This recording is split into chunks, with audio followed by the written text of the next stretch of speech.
David's with us in Detroit, Michigan. Hey, David, how can I help? Hey, Dave. First time, long time. Huge fan. Love what you do every single day. I think you're a treasure to all entrepreneurs, so appreciate you. Bless your heart. Thank you. How can I help? Well, I'm in a little bit of a pickle here. So I own a franchise staffing business in the Detroit area, and I have a staff of about 10, including myself on payroll. And this year's been a challenge. So I'll give you a little bit of history. In 2021, we did $6.5 million in revenue during the peak of the pandemic, hiring blitz. Mm-hmm. In 2022, our revenue went down to $5.6 million. Mm-hmm. And currently, we're on pace to do 5.2. So the staffing industry has taken a hit, and this year especially has been really challenging. Back in 2021, I had a lot of my top performers, a lot of my senior staff. Let me stop you a second because I want to learn from you a second. Yeah. We've obviously gone through the Great Resignation, where there's been more turnover than any time in history, in recent business history, in the last 50 or 100 years anyway. And huge turnover, the Great Resignation, followed by the Great Regret, followed by the Great I want to work from home and I don't know what I'm doing movement. So how has staffing gone steadily down when there's this huge demand for staffing, given that there's turnover? Yeah, and that is definitely the magic question. So there's a lot of variables that go into that. So what we've seen, especially in this recent year, is that overtime is not being offered as much as it was. So our billings have dropped significantly. I think the mass hiring blitz that happened has now cooled off, and a lot of companies are overstaffed. So that's been a challenge. Our orders have definitely reduced over the past couple of years. So the economy has slowed, and Absolutely. So the demand for the type of staffing you're providing has slowed. And so this is not a recruiting operation. You're staffing hourly workers. We're doing a little bit of everything. So our largest portion of the business is staffing for light industrial and the skilled trade. Okay. But we also offer professional direct hire search as well. You get paid an ongoing trail when you provide a factory 10 workers to work at the factory. Correct. So at any given time, we have anywhere from 110 to 120 contractors out to work each week. Okay, that's what I'm trying to figure out. Okay, thank you, because I'm a little slow. So when the economy slows and they don't, they can avoid hiring permanent people and instead use you, and so you're the first on and the last off. No, I mean you're the first off and the last on. Correct. If things slow down, they dump your guys first. Correct. And don't bring them back, and so. You know, in other words, they take care of their permanent people first, and then as things gear up beyond permanent capacity, you guys are there, and then when things drop below permanent capacity, your guys are the first out of the building, right? Yeah, unfortunately, that's the way it works. Well, I'm trying to figure out, because that's how most businesses would use something like that, I think. But I'm trying to learn about it from you. Okay, now I understand, and now I see why you've had a slowdown, because you had a huge blitz with supply chain stuff and labor shortages in 21.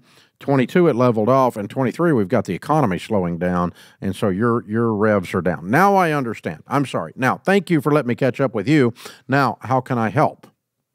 Well, so back in 21, I had a lot of my top performers, my senior people were poached during the great hiring blitz. Mm-hmm. They went to corporate staffing companies that offered higher salaries, 100% remote work, and all the bells and whistles that went with it. Mm-hmm. So in order for me to stay competitive, I decided to increase my base salaries as much as I could to attract the better talent. Well, I ended up with great talent. Everybody on my team is wonderful. They all align with our mission, our vision, our values, our culture.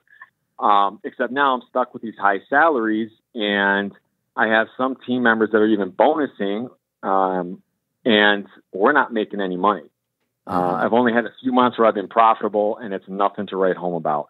Mm-hmm. So I don't know if I should even. There's only 10 people there. Only 10. Yep. And I would say... So the root of this is 3. About 4. Yeah, okay. All right. Yeah. Good so guess. 4 revenue generators, 4 producers. All right. So I've been thinking about, putting a freeze on bonuses, but I'm afraid I'm going to lose these people and having to replace. How entrepreneurial are they? They're salespeople. Have they got a little bit of an entrepreneurial bone? I think maybe 2 of them might. Okay. So, I'm probably, so one thing we figured out is where there's an awkwardness or where there's a problem, sometimes people don't know there's a problem and they appreciate first knowing there's a problem.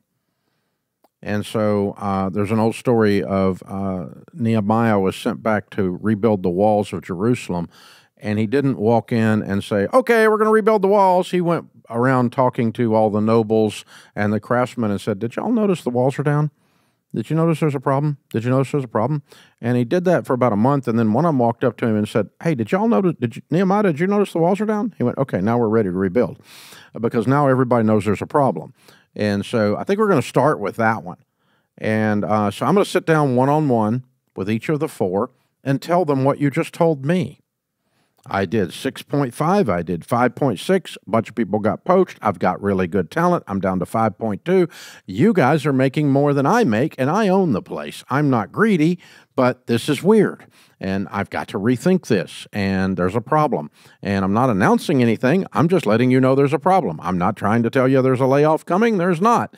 I'm just telling you there's a problem, and I got to think about how I'm going to solve it. Let that sit for a day or two, and then swing back by and go, I might have an opportunity here for you to make more than you've ever made in your life during good times, but you're going to be in more of an ownership type position than you are now.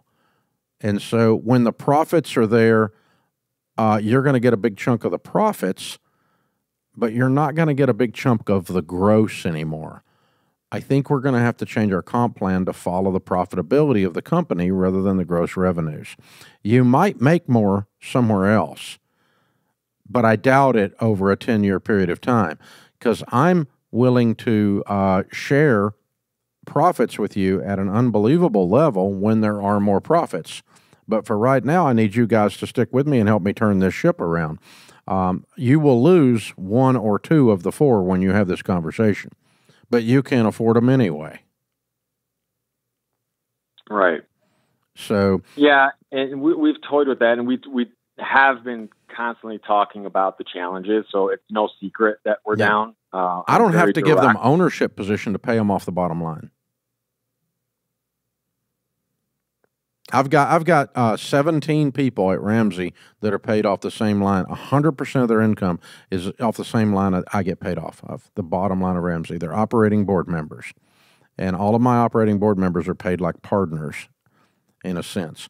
Now, I'm not suggesting you go to 100%, but I am suggesting you get this salary down where it doesn't matter, and where then when things come back up, they make more than anybody else in the business, and you don't get greedy and you let them do that. So what do they make now? Let's say, what are they going to make this year? What's the best one going to make this year? The best recruiter that I have right now is probably going to pull home around 80, 90K. Okay.